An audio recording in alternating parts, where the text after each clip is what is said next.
各位網友，你哋好。喺今次呢，我想同大家講下呢，關於嗰個龍樹亮我所看見的未來嗰本漫畫書呢，嗰、預言日本大地震嗰個預言，即係我用玄學嘅術數角度去睇呢，其實佢係一種咩現象嚟嘅呢？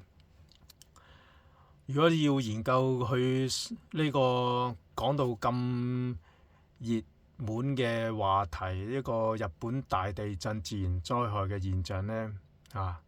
佢必定呢事出有因嘅。喺呢啲流年預測必定呢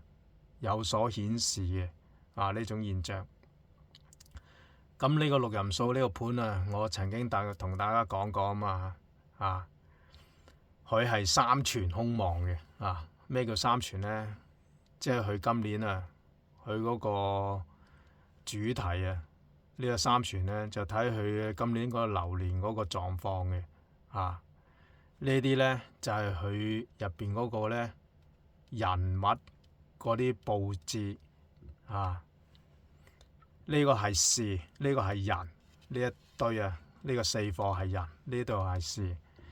咁佢今年嗰個三全呢，係一種咩事嚟嘅呢？佢喺個2025年呢個月字年呢，嗰個六壬盤嗰個三全呢，佢就係呢神字五但係呢個神字呢，係天盤空亡嚟嘅，而嗰個五呢，佢就係坐咗入嗰個空亡嘅位置，佢就係嗰個叫做呢臨空嘅現象所以呢個呢，其實呢，佢都係屬於呢三全空亡。三全空亡有啲咩現象嘅呢？三全空亡呢，如果喺古代嚟講呢，如果兩軍對壘你唔知對方嗰啲軍隊有啲咩舉動你一占嗰個六壬數，如果佢係屬於空亡嘅呢，即係好似呢一課咁係屬於空亡嘅。咁對方呢，嗰個對家呢，就會用一種呢叫做呢聲東擊西或者呢用一種呢暗度陳倉嘅方式呢嚟到進攻你嘅。咁佢可能呢，佢表現出嚟呢，對家呢表現一種呢虛張聲勢佢其實呢，佢又想打你嘅西邊，佢又扮嘢呢，就去攻你嘅東邊等你呢走晒啲軍力就走去東邊嗰度防守，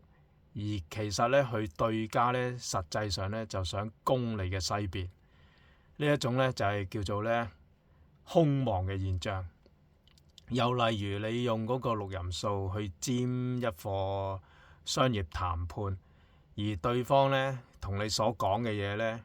如果對方係屬於一個空亡嘅現象，即係好似呢個月字年呢個盤咁呢個神字五係空亡咁對方呢所講嘅嘢呢，大多數呢都係一啲呢車大炮嘅説話明明冇嘅，佢竟然同你講話有明明唔得嘅呢，佢就話包你掂包你得一定申請到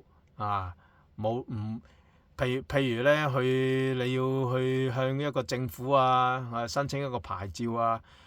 譬如呢個中介去同你講，一定我同你申請到嘅。如果你係用嗰個中介去坐住粒空亡即係佢同你講嘅嘢呢，全部都係呢一啲呢唔真實嘅説話。唔真實嘅説話，即是呢叫做呢車大炮你嗰個就係叫做呢空亡嘅現象咁你有陣時你如果去走去同人哋傾生意你唔知對方個底蘊如果你學識嗰啲六壬數呢，人哋你一見面嗰一刻，或者呢你占咗一課呢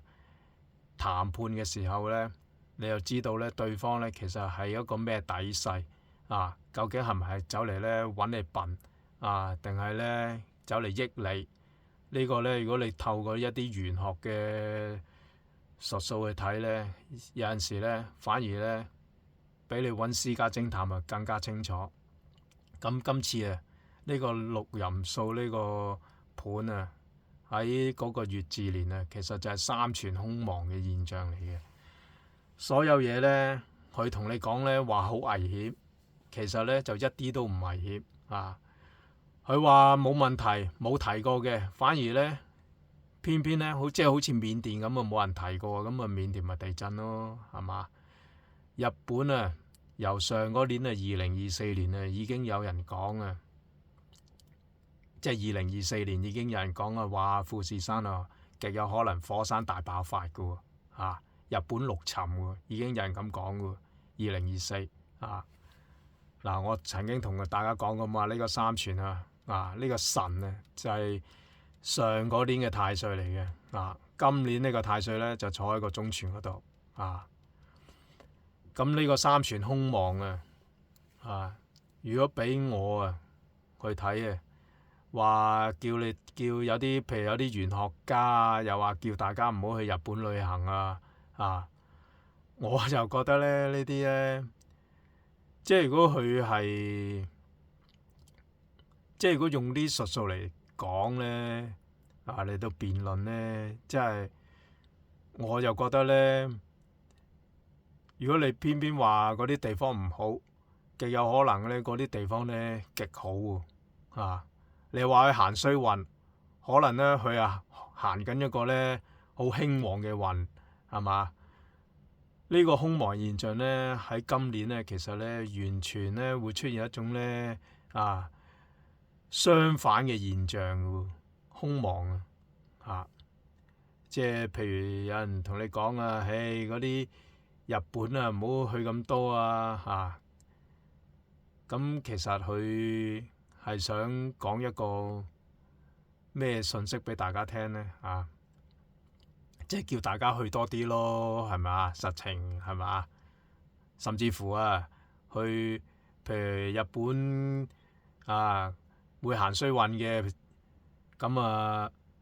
咪試下買日本股票咯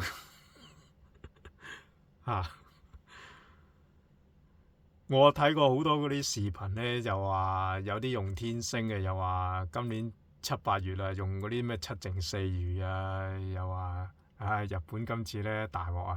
有啲咧又用八字講又話日本咧7月咧真係要小心唔好去咁我用六壬數睇咧如果三全空亡嘅咧，我又覺得咧又唔係咁喎我就唔知大家咧真係有冇研究過呢啲術數，其實係嘛？唔知點解咧人講乜你哋又信乜嘅喎？即係有陣時咧，我睇到咧呢啲咁嘅現象咧以我所知有啲譬如有啲好多華人都唔即係早10幾年已經一早咧就走去咧日本嗰啲咁嘅地方咧投資做生意做房地產你哋唔信咧，你上網去聽下好多嘅投資嗰啲房地產即係投資好多樣嘢總之咁而家點解由呢個2024年咧，點解不停係咁講個日本咧有自然災害又叫啲人唔好去咧？咁我唔知佢哋咩居心如果聰明嘅人咧就一定有自己嘅睇法嘅。如果嗰啲太過迷信信啲名師喺度講嘢咁你哋咪自己研究下點解會相信嗰啲咁嘅無稽之談咯，係嘛？即係凡親嗰啲咁嘅預言一定咧你都要咧攞一啲咧好實際嗰啲術數咧去講嘅就唔好咧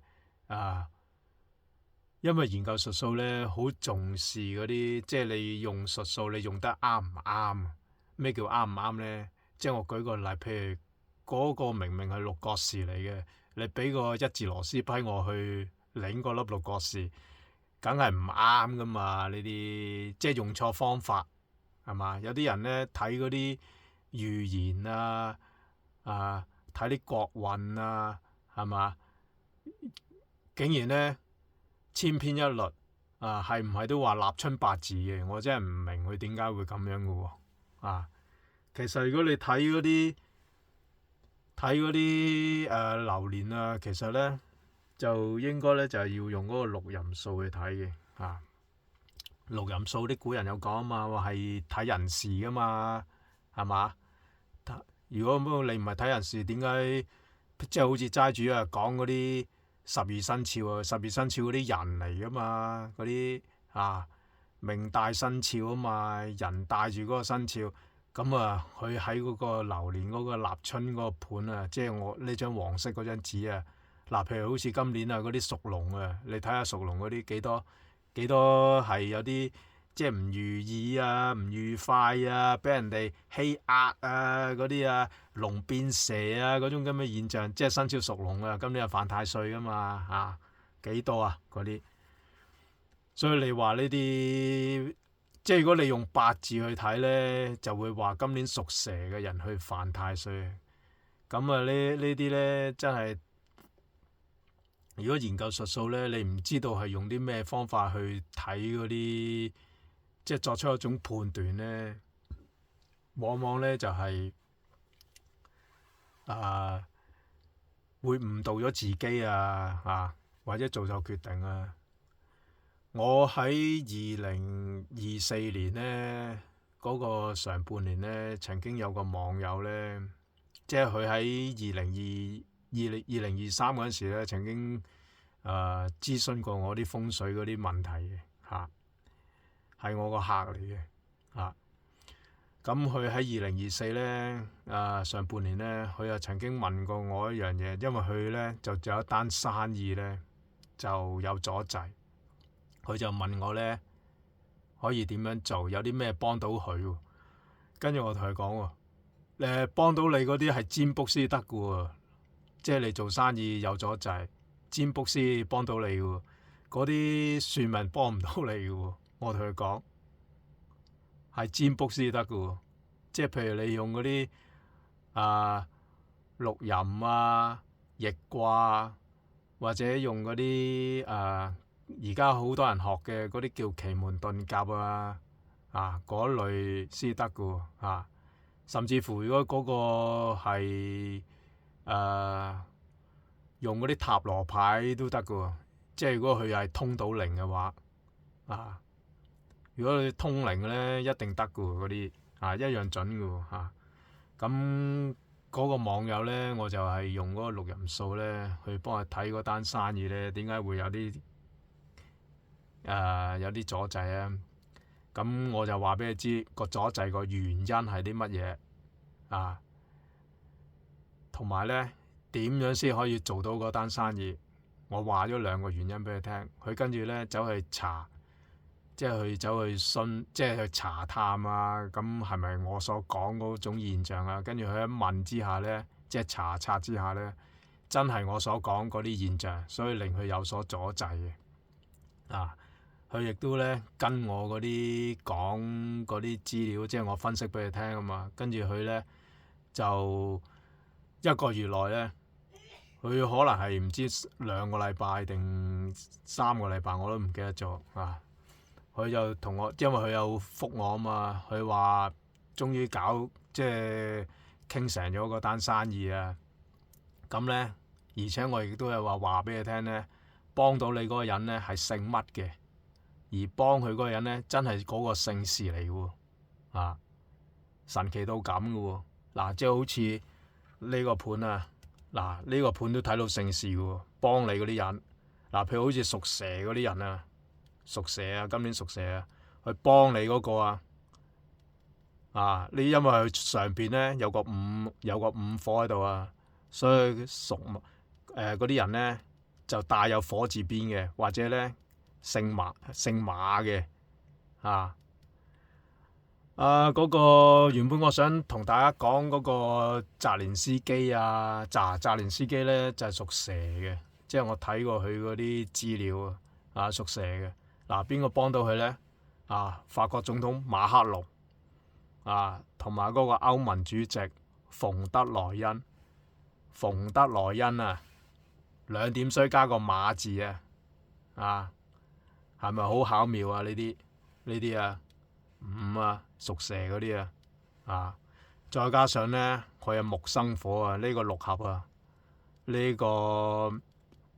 合作伙伴啊，所以呢啲咧就會撐啊澤連斯基啊。澤連斯基咧，佢就係有一樣缺點嘅啫，佢有一樣嘢啊，佢屬蛇有一樣缺點，因為佢用火啊，火係佢嘅貴人啊，但係咧佢嗰個中文字咧姓澤啊。嗱，你哋千祈唔好話，呢啲唔係姓氏啊，你哋千祈唔好咁睇啊。凡親因為佢有個姓名咧，凡親佢個名咧，俾到你嘅咧，呢種係天意嚟噶，呢種譯名啊，你唔好以為係人為啊呢種譯名，因為佢咧一早就譯咗佢叫澤連斯基，因為佢用咗個水啊，所以佢好多波折嘅佢個人啊。但係佢今年咧，因為咧佢啲吉神咧呢個木火相生啊，傍住佢啊，所以咧佢先得到呢啲西方歐洲國家嘅支持啊！突然之間咁你哋亦都可以想唔想知道點解阿 Donald Trump 咧點解咧第一次喺白宮見佢啊，同佢咁唔愉快咧好巧妙喎！呢個盤咧，六壬數呢個盤都睇到喎你哋可能會話係唔係㗎？即係嗱，你可能咧會話我，你事後孔明嘅啫。但係你事後孔明啊，都如果我解釋俾你聽，你又覺得我講得好合理嘅其實呢啲術數嘅嘢咧，如果你真正知佢哋係點樣運作嘅咧同埋你嗰個玄學嗰個基本常識係咩叫玄學嘅基本常識咧即係你嗰啲例啊，譬如你嗰啲十二長生啊，同埋嗰啲咁嘅例啊，佢嗰啲起例啊，你係知佢個底蘊係啲乜嘢，即係佢嘅底細。其實咧一啲都唔難學嘅呢啲術數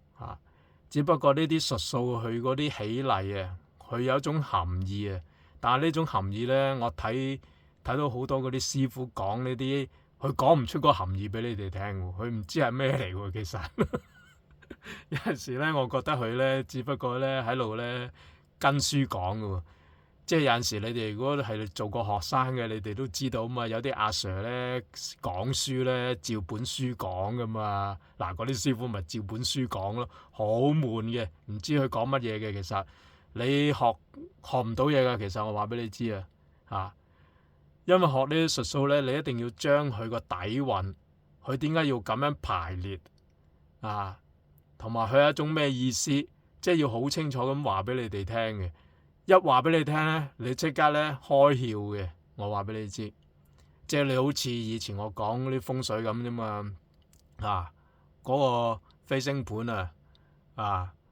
我唔多唔少，我知道有啲網友咧聽我解釋嗰個流年嗰個飛星盤咧，其實你哋咧一定有一種開竅嘅感覺嘅即係我唔會同一般人咧嗰啲咧嗰啲喺度拋書包，其實咧根本嗰啲人咧，我覺得咧就唔係好了解咩叫玄學，亦都唔係好明白咧咩叫術數仲有術數有真有假嘅有啲假嘅術數咧，有啲人咧喺度傳緊嘅譬如古三式太乙六壬奇門遁甲，有一種咧我唔信嘅喎，有一種術數，即係三式入邊有一種咧我唔信嘅喎，你哋自己諗下邊一種係我唔信。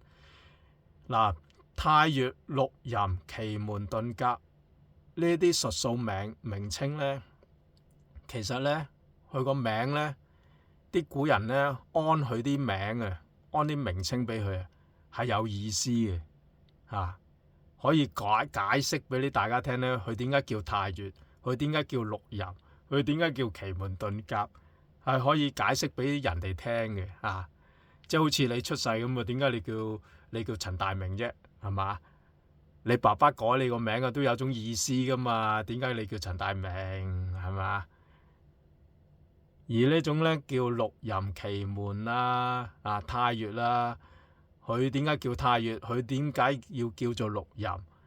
佢點解一定要叫做奇門咧？梗係有解釋啦，好似紫微斗數都可以解釋到噶嘛。紫微斗數以紫微星為坐標啊嘛，因為佢係嘛，子平都係啊嘛，子平都可以解釋到噶嘛，係嘛？咁呢啲名稱咧，我哋要解佢咧就係叫破題，係嘛？即係好似周易啊，周易佢一般人咧都可以解釋到點解佢叫周易。易嘅意思係代表乜嘢？周嘅意思係代表乜嘢？咁如果你解釋得到嘅咧，其實咧無形中咧，你多少咧就了解到咧嗰啲術數咧，佢嗰個內涵啊，其實係講乜嘢？即係等於你了解一個女朋友咁啊，你知佢啲性情係點樣啊？你多多少少啊，係嘛？你又知道點樣氹人哋歡喜啦，係嘛？如果你唔知道人哋啲底蘊嘅咁你真係無從入手喎。有陣時學術數又好，譬如你同人結交朋友亦都係嘅喎，係嘛？即係好似你識朋友咁啊，你識著個鼻大唔見鼻窿嘅，即係鼻頭大啊，但唔見鼻窿嘅嗰啲人咧，通常咧真係千祈唔好揾呢啲嗰啲人做朋友林國雄上學大師講嘅呢啲人咧，大多數孤寒自私千祈唔好揾嗰啲人。好似今次咧龍樹亮嗰個現象咧，我就同大家講啊，我自己本身咧，如果我睇完呢個盤啊，係三全六壬咁我就通常咧我就唔多信嘅。我覺得咧呢啲一啲咧係一種咧吹水吹牛嘅現象嚟嘅。